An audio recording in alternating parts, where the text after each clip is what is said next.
segundo ejemplo es un ejemplo implícito en vez de explícito de parte de nuestro amigo Bruno Latour, sociólogo de las ciencias muy conocido, en su libro La ciencia en acción. ¿Existe en castellano?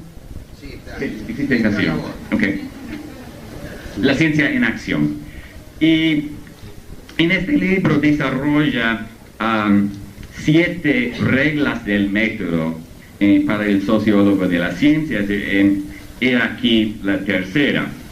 Dice: visto que la solución de una controversia es la causa de la representación de la naturaleza, no la consecuencia, no podemos jamás utilizar el resultado, la naturaleza, para explicar cómo y por qué una controversia ha sido resuelta. Nótese cómo Latour se desliza sin comentario ni argumento entre la representación de la naturaleza en la primera parte de la frase y la naturaleza tout court en la segunda parte. Entonces hay por lo menos 4 interpretaciones diferentes de esta frase según cambiamos representación de la naturaleza a naturaleza o viceversa o no. En esta frase podría ser o bien ¿se dice truismo o verismo?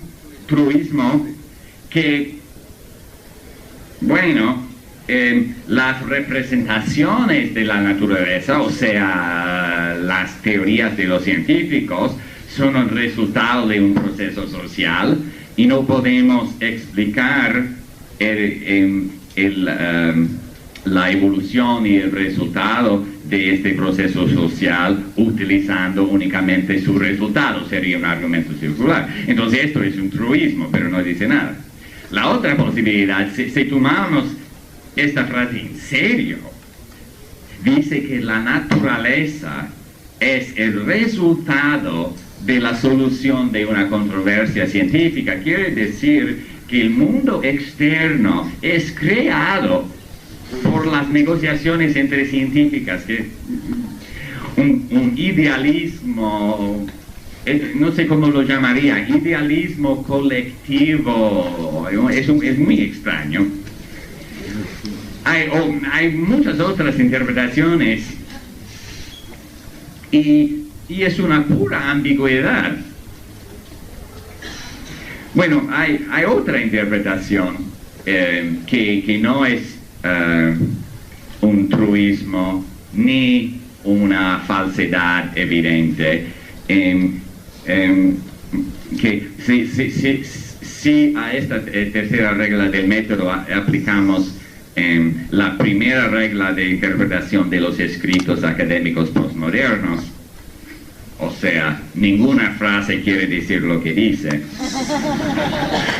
podemos hacer sentido de esta frase de Latour, entendámosla como un principio metodológico para un sociólogo de las ciencias que no tiene las competencias científicas para juzgar independientemente si los datos experimentales o observacionales justifican las conclusiones que la comunidad científica ha traído de ellos.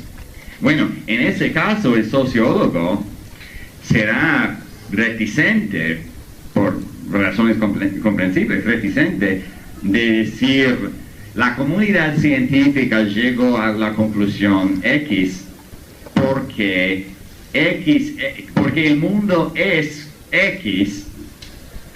Aun si es el caso que el mundo es lo que dice X y es la razón por la cual los científicos llegaron a esa conclusión, porque el sociólogo no tiene ningún motivo independiente para creer en la verdad de X, si no es el hecho que los científicos que está estudiando llegaron a creerlo. Pero entonces me parece que la conclusión sensata que deberíamos sacar de este cul-de-sac es que los sociólogos de la ciencia no deberían estudiar las controversias científicas, si quieren estudiar el contenido de las ideas científicas y no las relaciones sociales entre científicos. Si quieren estudiar el contenido, no deberían estudiar las controversias científicas para las cuales no tienen la competencia para hacer un juicio independiente de los hechos. Si no hay otra comunidad científica, por ejemplo, una comunidad científica históricamente posterior, sobre la cual podrían basarse por un tal juicio. Pero desgraciadamente Latour y algunos de sus colegas no han traído esta conclusión.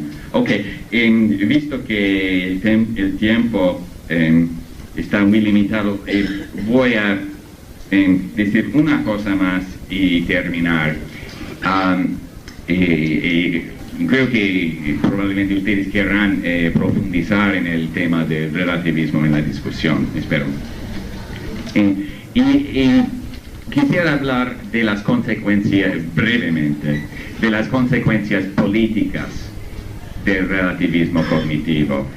No he hablado mucho hasta ahora de política, pues se trata de analizar la validez o invalidez de ideas, y este análisis no tiene nada que ver con la política, sea uno de derecha o izquierda o centro o apolítico. Podemos analizar, debemos analizar la validez o invalidez de la matemática de Lacan o del relativismo cognitivo, lo que sea, sin hacer intervenir prejuicios políticos. Sin embargo, estas ideas y sobre todo el relativismo cognitivo tienen consecuencias políticas, y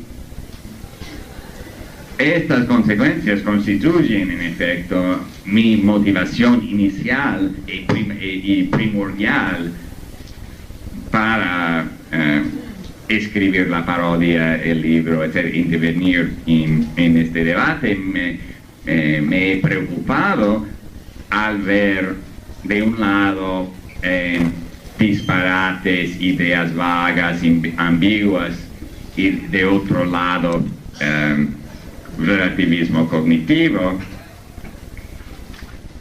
en los escritos de personas de letras y de ciencias sociales en Estados Unidos, por lo menos, que se consideran, se dicen, de izquierda, porque yo también me considero de izquierda, y considero preocupante primero el hecho que la izquierda, y tengo que subrayar, una parte de la izquierda académica norteamericana, una parte, siempre ha habido, tal vez la mayoría de la izquierda norteamericana se ha opuesto al postmodernismo, pero sin embargo una parte significativa de la izquierda académica norteamericana, que de todas formas es infinitesimal, como ustedes saben, lo que en este país sería, no sé, 10-20% de los votantes, o 40% si incluimos la democracia social. En Estados Unidos es menos de 1%, somos un país subdesarrollado. Es verdad, lo digo en serio, pero de un lado, cuando una parte de la izquierda norteamericana cae en estas trampas y pierde su tiempo analizando el lenguaje y olvidándose del mundo real que lo rodea, pierde su tiempo y su energía, y me pena sobre todo cuando se trata de estudiantes que tienen mucho entusiasmo y tienen un verdadero sentido de justicia, etc. Y en segundo lugar, porque el relativismo cognitivo tiene muchas consecuencias políticas negativas y estas consecuencias son particularmente claras aquí en la Argentina. Según algunos, 30.000 personas fueron desaparecidas durante los años de la dictadura militar. Según otros, estas personas murieron en combate, o se fueron del país, o nunca existieron. Bueno, ¿qué pasa si con el profesor belga decimos, no hay problema, los unos y los otros están diciendo su verdad?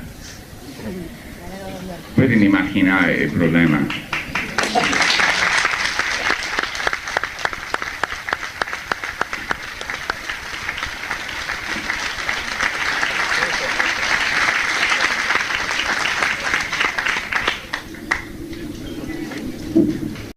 Segundo ejemplo es un ejemplo implícito en vez de explícito de parte de nuestro amigo Bruno Latour, sociólogo de las ciencias muy conocido, en su libro La ciencia en acción. ¿Existe en castellano? Sí, existe en castellano. Okay. La ciencia en acción. Y en este libro, bueno, las representaciones de la naturaleza, o sea, las teorías de los científicos, son el resultado de un proceso social y no podemos explicar la evolución y el resultado de este proceso social utilizando únicamente su resultado. Sería un argumento circular. Entonces, la naturaleza, para explicar cómo y por qué una controversia ha sido resuelta.